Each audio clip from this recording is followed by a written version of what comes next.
राधना बहू, देख जरा, बार बार दरवाजे की बेल कौन बजा रहा है। आराधना जाती है और दरवाजे पर एक अनजान व्यक्ति को खड़ा पाती है। जी, आप कौन? कौन है बहू? पता नहीं मम्मी जी। तभी कल्याणी देवी उठ के दरवाजे पे जाती हैं। बहू? आप इन्हें बहू क्यों कह रही हैं? आपकी और इनकी उम्र में तो बस 19-20 का फर्क लगता है। ऐसा लग रहा है कि आप दोनों बहनें हैं। पर बेटा, तुम हो कौन? आप मुझे बेटा मत कहिए, आप तो मेरी ही उम्र की लग रही हैं। नमस्ते, मेरा नाम मोहित है। मैंने सुना है कि आपके यहाँ रूम रेंट के लिए खाली है। मुझे रूम रेंट पे मिल जाएगा?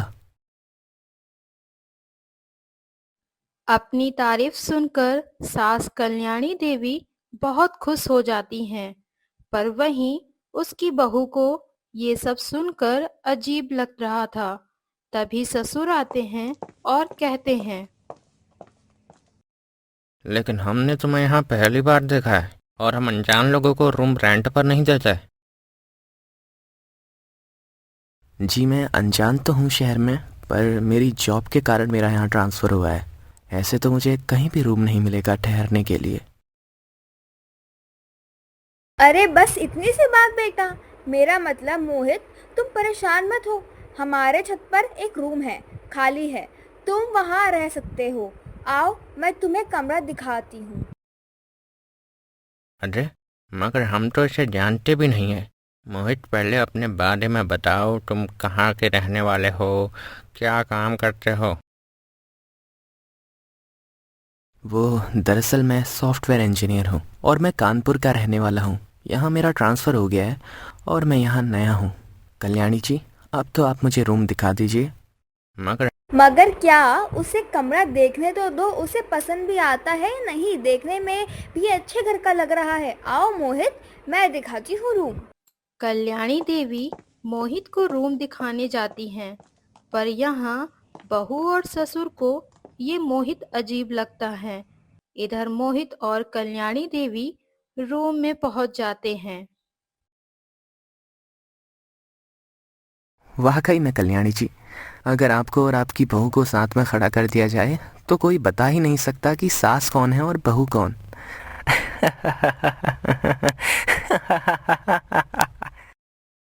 अरे क्या तुम भी ना मोहित। वैसे तुम्हें ये कमरा कैसा लगा? कमरा तो मुझे बहुत पसंद आया। अब तो मैं यहीं रहूँगा।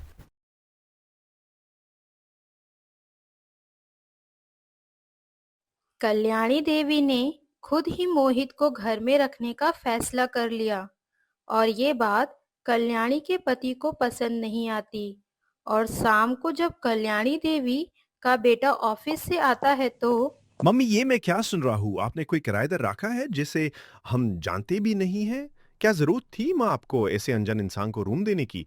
और आपने उसे ये भी कह दिया कि वो कल से ही रहने लग जाए?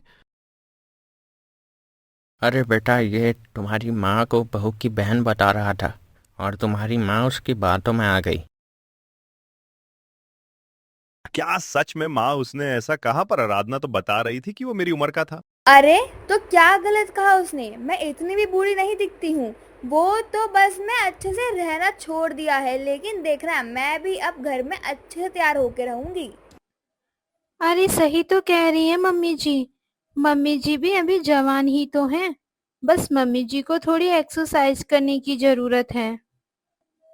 एक्सरसाइज नहीं आराधना, अब माँ की उम्र पूजा पाठ करने की है। इतना कहते ही सभी हंसने लगते हैं, पर कल्याणी देवी वहां से गुस्से में चली जाती हैं। अगले दिन ही मोहित अपना सारा सामान उठा के ले आता है। कोई भी उसके घर आने से खुश नहीं था, सिवाय कल्याणी देवी के। अगले दिन कल्याणी देवी टॉप और जींस पहनकर अपने सफेद बालों में कलर करती हैं कि तभी उसका पति वहां आता है।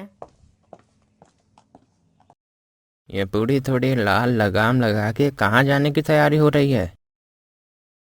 आप तो मुझसे बात ही मत करो। मैं हमेशा आपको बुढ़ी ही लगती हूँ। कभी अपनी शक्ल देखी है आईने में? 50 के होके 80 साल की लगते हो। मुझे देखो, मुझे देखकर कोई नहीं कह सकता कि मैं एक शादीशुदा बेटे की माँ हूँ। तुमने ये सब क्या पहन रखा है? ऐसे कपड़े तो हमारी बहू भी नहीं पहनती। तुम सुबह सुबह मेरा मूड मत खराब करो, समझे? कल्याणी देवी का ये व्यवहार देख सब हैरान हो गए। अब कल्याणी देवी अपना ज्यादातर वक्त मोहित के साथ बिताती। अगले दिन सुबह मोहित, मैंने नाश्ते में पराठे बनाए हैं, आओ तुम भी हमारे साथ नाश्ता किया करो। नहीं कल्याणी, मैं तुम्हारे घर वालों को पसंद नहीं हूँ। अगर मैं सबके साथ नाश्ता करूँगा तो तुम्हारे घर वाले तुम्हें कुछ कहे ना। वो सब तो बेवकूफ़ हैं, खुद तो कभी मेरे साथ बैठते नहीं, और जब मुझे एक अच्छा दोस्त मिल गया तो मुझसे जल रहे हैं। सही कह रही हैं आप। आपके पति को तो आपकी सुंदरता की कद्र ही नहीं है। छोड़ो, मेरे साथ मूवी देखने चलोगी? सैयारा मूवी लगी है। चलो, वैसे भी यहाँ बोर होती रहती हूँ। दोनों बाइक पे जाते हैं कि तभी कल्याणी देवी गाना गुनगुनाती हैं। जिंदगी एक सफर है सुहाना। आज के ज़माने का गाओ, कुंडी मत खड़काओ राजा, सीधा अंदर आओ राजा। अब दोनों मूवी देखते हैं और एंजॉय करते हुए घर वापस आते हैं। घर जाकर कल्याणी देवी मोहित के बारे में ही सोचती हैं। मोहित ने तो मुझे मेरी जवानी के दिन याद दिला दिए। कितना मजा आ रहा था मुझे मोहित के साथ, और एक वो बुढ़ाऊ। अब मोहित कल्याणी देवी को ड्रेस गिफ्ट करने लगा। एक दिन कल्याणी वन पीस पहनकर मेकअप करके कहीं जा रही थी। तभी आराधना अपनी सास को देख बोलती है, मम्मी जी, ये आपने मेरा मतलब कैसे कपड़े पहने हैं और आप कहाँ जा रही हैं? कहाँ जा रही है मतलब? सास मैं हूँ या तुम मुझसे कब से सवाल करने लग गई? अपनी सास की ऐसी कड़वी बातें सुनकर रोते हुए अपने कमरे में जाती है और सब बातें अपने पति और ससुर को बताती है कि तभी कल्याणी देवी बाहर आती हैं। माँ, ये आपने क्या पहना है? मैं मोहित के साथ क्लब जा रही हूँ, वहाँ तो कोई साड़ी तो पहनता नहीं।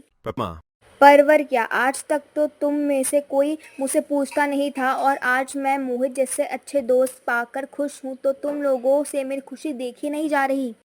इतना कहकर कल्याणी देवी मोहित के साथ चली जाती हैं। पापा, ये मोहित मुझे ठीक नहीं लग रहा है। आप देख रहे हो कैसे इसने माँ को मीठी मीठी बातों में फंसा लिया है। आने तो बेटा, मैं इस बारे में बात करता हूँ तुम्हारी माँ से। इधर कल्याणी देवी और मोहित डांस करते हैं कि कल्याणी देवी की कमर दुखने लगी तो वह बैठ जाती हैं। कल्याणी, मुझे तुम्हारे साथ रहना बड़ा अच्छा लगता है। हाँ मोहित, मुझे भी तुम्हारे साथ रहना अच्छा लगता है। क्यों ना हम दोनों तुम्हारे परिवार को छोड़ के चले?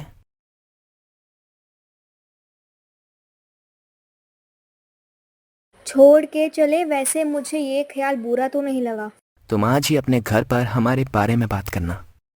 मोहित और कल्याणी देवी देर रात घर वापस लौटते हैं, जहां सभी घर वाले उनका इंतजार कर रहे थे। अब इतनी देर रात? हाँ तो और हाँ, अब मैं मोहित से शादी करना चाहती हूँ, तो हमें कोई डिस्टरबेंस ना, तो मैं चाहती हूँ तुम अपना इंतज़ाम कर लो। माँ, ये क्या कह रही हो? बस रहने दो बेटा, बहू चलो तुम मेरे साथ, इसे यहीं रहने दो, करने दो अय्याशी। अब सभी घर छोड़कर चले जाते हैं। अगली सुबह मोहित, ये लो, मैंने तुम्हारे लिए पोहे बनाए हैं। पोहा नहीं कल्याणी, मेरे लिए कुछ और बनाओ। कल्याणी देवी जाती हैं और उसके लिए कुछ और बनाती हैं। नाश्ता करते वक्त इतना बकवास खाना मैंने कभी नहीं खाया। अरे छोड़ो, मैं भी कहाँ नाश्ते के पीछे पड़ा हूँ। कल्याणी, तुम आज ही घर के कागजों पर सिग्नेचर कर देना। आखिर मैं तुम्हारा पति बनने वाला हूँ और तुम मुझसे प्यार करती हो। पर इसमें घर के कागजात पर साइन करने की बात कहाँ से आ गई? मुंह बंद कर बुढ़िया, मैं तुझ पे नहीं मरता। अपनी शक्ल पे लीपा पोती करके आएगी तो कोई हुस्न की परी नहीं बन जाएगी। चुपचाप सिग्नेचर कर दियो, वरना मैं भी तुझे छोड़ दूंगा। और अपने घर वालों से तो तूने हाथ धो ही लिया है, बुढ़ापे में तुझे कोई पूछेगा तक नहीं। कम से कम तुझे 2 रोटी तो दे ही दूंगा। इतना कहकर मोहित बाहर जाता है और कल्याणी देवी अपने किए पर बहुत पछताती हैं। कल्याणी छुपके से घर से बाहर निकलती हैं और अपने पति के पास जाती है। कल्याणी तुम मुझे माफ़ कर दीजिए, मेरी अक्ल में पत्थर भर गए थे। अपना परिवार छोड़ के मैं वहाँ उस मोहित को हमारा घर चाहिए था। जी मुझे माफ़ कर दो, मैं जानती हूँ मैंने बहुत बड़ी गलती की है। कोई नहीं कल्याणी, सुबह का भूला अगर शाम को घर आ जाए तो उसे भूला नहीं कहते। आपका दिल बहुत बड़ा है जी, वरना मैंने जो किया मुझे कोई ना अपनाता।